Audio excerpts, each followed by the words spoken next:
Hello नमस्कार. Welcome to walkie talkie.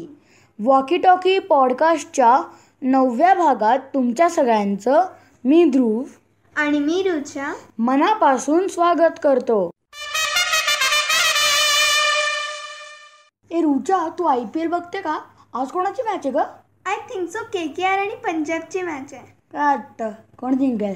काय माहित, डिपेंड्स. या पण किती दिवस झाले आपण ग्राउंडवर खेळलोच नाहीये. हो ना, मी तर सगळे खेळ मिस करतोय. नाहीतर असं बॅडमिंटन खेळायचं, क्रिकेट खेळायचं, पळापळी करायची, किती मजा यायची. हो ना, अनलॉक सुरू झालंय पण अजून ग्राउंडवर खेळू शकत नाही. हो ना.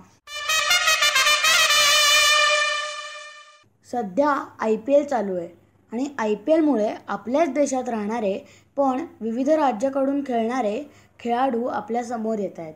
हो, आणि फक्त क्रिकेटच्या लीग्स नसतात तर खूप वेगवेगळ्या गेम्सच्या पण लीग्स असतात. म्हणजे बॅडमिंटन, कबड्डी, फुटबॉल, बास्केटबॉल आणि हो, आपल्या राष्ट्रीय खेळ हॉकीचे पण लीग असतात की. हो, TV, रेडिओ या सगळ्यामुळे खेळांना तर प्रसिद्धी मिळालीच की, पण त्यासोबत खेळाडूंना पण तर प्रसिद्धी मिळाली. हो, कपिल देव, MS धोनी, विराट कोहली, सचिन तेंडुलकर हे तर भारत क्रिकेटचे रत्नच आहेत.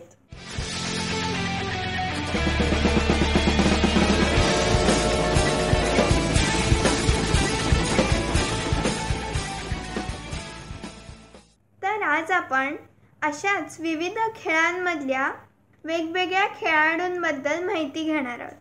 WG ग्रेस हे क्रिकेटचे पितामह म्हणून ओळखले जातात. त्यांनी क्रिकेटचे नियम बनविले. क्रिकेट हा खेळ आपल्याकडे इंग्रजांकडून आला. हिंदुस्थानच्या पहिल्या क्रिकेट टीमचे कॅप्टन होते CK नायडू. त्यांचा जन्म 31 ऑक्टोबर 1895 साली झाला. त्यांना विस्डन क्रिकेटर ऑफ इयर आणि पद्मभूषण हे 2 पुरस्कार सुद्धा मिळाले आहेत. ग्रेट.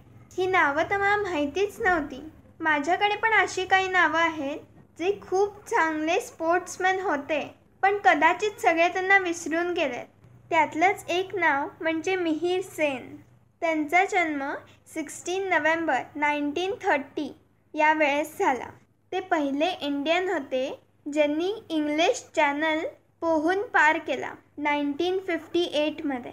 त्यांनी एकाच वर्षात 5ही कॉन्टिनेंट्समधले जे समुद्र आहेत ते पोहून पार केले.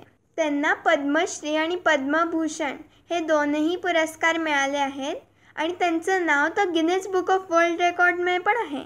वाव, म्हणजे इतक्या थंड पाण्यात पोहून जाणं, बाप रे, किती अवघड आहे.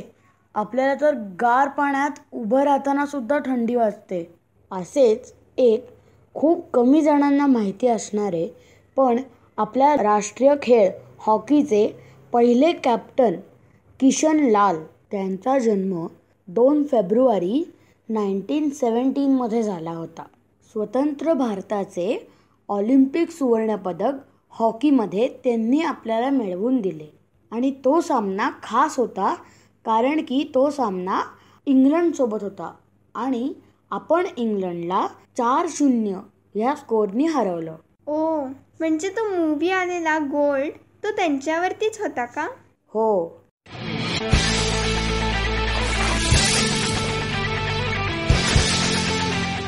ध्रुव, तुला माहिती आहे आपल्या देशात स्पोर्ट्समध्ये चांगली कामगिरी करणाऱ्या खेळाडूंना आपलं जे सरकार आहे ते काही अवॉर्ड्स पण देतं. आणि फक्त एवढंच नाही, कोचेसला पण अवॉर्ड्स असतात. कोचेसला? हो, द्रोणाचार्य अवॉर्ड. द्रोणाचार्य म्हणलं की अर्जुन अवॉर्ड तर आलंच.